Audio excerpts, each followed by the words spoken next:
Hi everyone, so today I wanted to talk to you about harm OCD. I'm actually writing a book right now on harm OCD, and I think it's one of those topics specifically because when we're talking about cleaning OCD or, I don't know, a religious OCD, it doesn't seem to be, well, not to the person, it seems very severe, but to the outside world, they're okay with talking about it. But when it comes to harm OCD, almost nobody mentions it.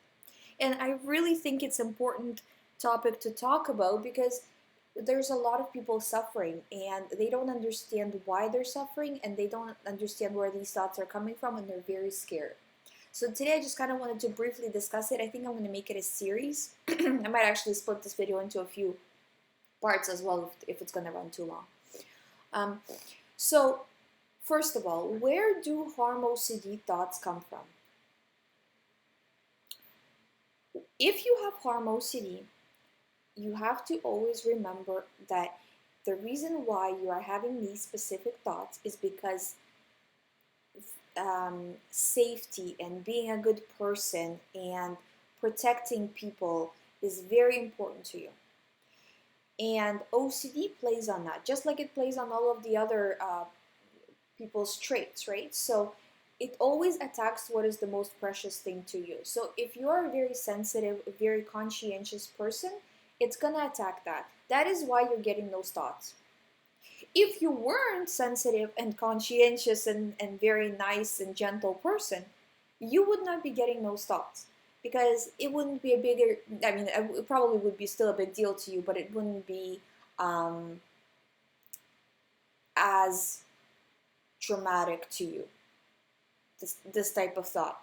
You know, maybe if you were, say, for example, more worried about like finances and things like that, your thoughts would be more about money and careers and all of that. Same OCD worries, same level of anxiety, but in that direction, you know. But for you, this is the worst thing that could possibly happen. So this is why OCD is grabbing onto it. That is all. It means nothing about your personality in terms of are you a good person or are you a bad person.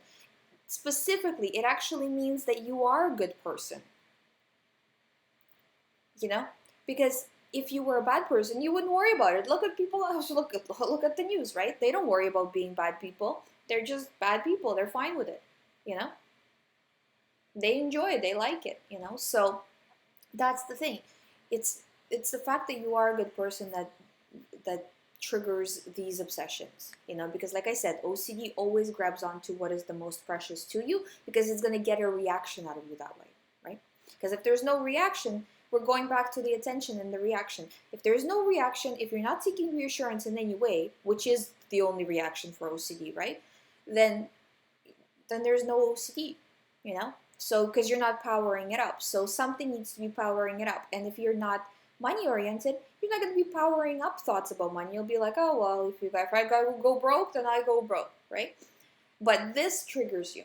So, I just want to kind of point out that it has nothing to do with you. Now, the second part, um, people always ask me, is this type of OCD worse than other types of OCD? And I can tell you that no, as much as it would seem that way, everybody worries the same way. Like the anxiety goes up the same way for everybody, depending on how much they work themselves up with the reassurance or avoidance, the anxiety will go up, you know? So the anxiety goes up the same way, and it does seem that harm OCD is worse than other types of OCD, but it's really not. Also, another thing I wanted to mention is, and it's not different than anything else than any other type of OCD. Like that's it's important for you to know that there is no difference between harm OCD and other types of OCD. It's all OCD. The thoughts don't matter, and the thoughts can switch from one thought to another depending on your circumstance. Um, Also, I wanted to talk about with harm OCD specifically, how common is it? Because nobody talks about it, right? And I get that asked that a lot.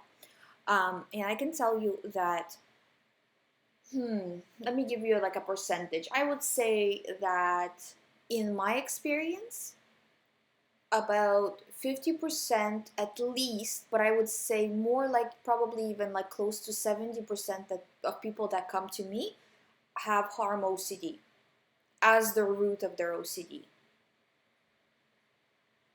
You know, so the compulsions vary, but the actual type of OCD is harm OCD. And harm OCD can be driving OCD or HIV OCD.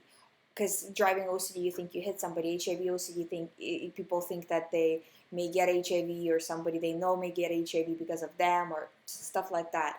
Or people worry about hurting people in some way. A very common OCD would be this one. If you're experiencing this, I'm telling you, I hear this day in and day out. It's very common where if you're walking by somebody or if you're driving, you feel like, what if I hit the person, or what if I touch the person inappropriately as I as I walked by them, things like that.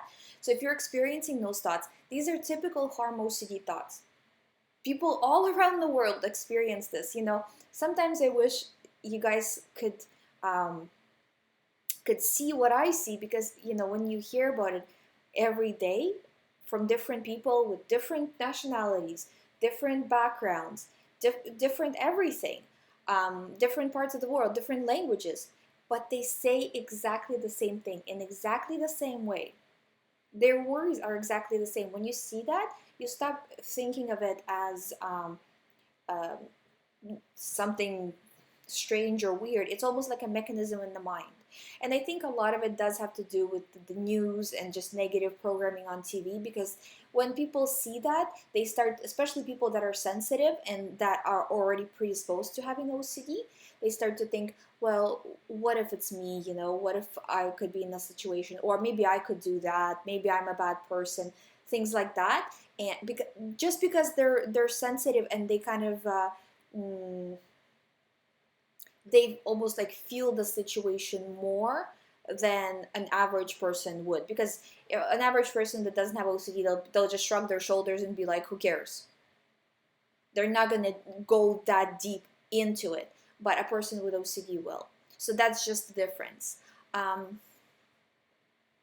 So that's kind of what I wanted to say for today about harm OCD. If you guys have any specific questions, I do want to discuss this specific type at length, just like, because I said, I it's a very common type of OCD, and I feel like there's just not enough help out there for it. And I think maybe the therapists kind of don't want to touch that topic, and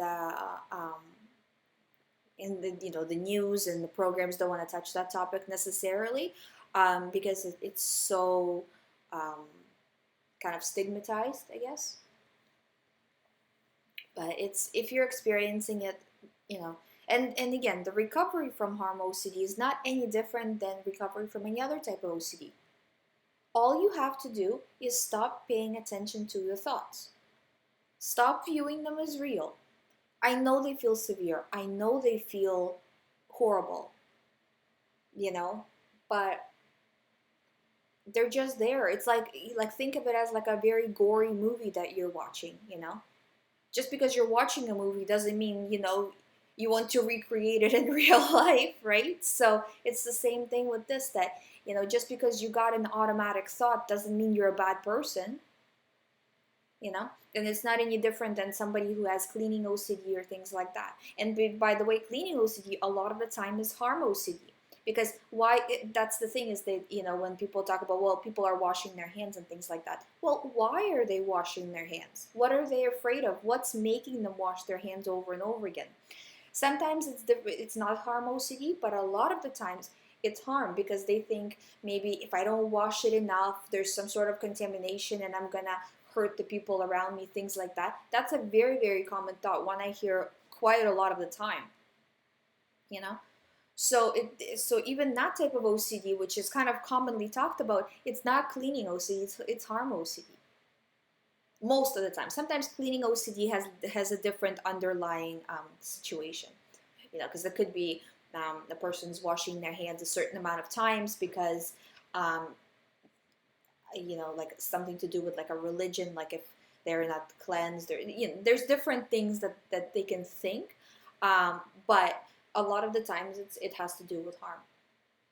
So I hope this helps you guys. Like I said, if you have any questions, I'm always here. I try to answer my emails as well. I get a lot of emails. If I don't answer yours, just resend it again, okay? It's really, it's probably that I just didn't see it, So don't take it personally. Just resend me the email again and I'll answer it. You can reach me at info@youhaveocd.com.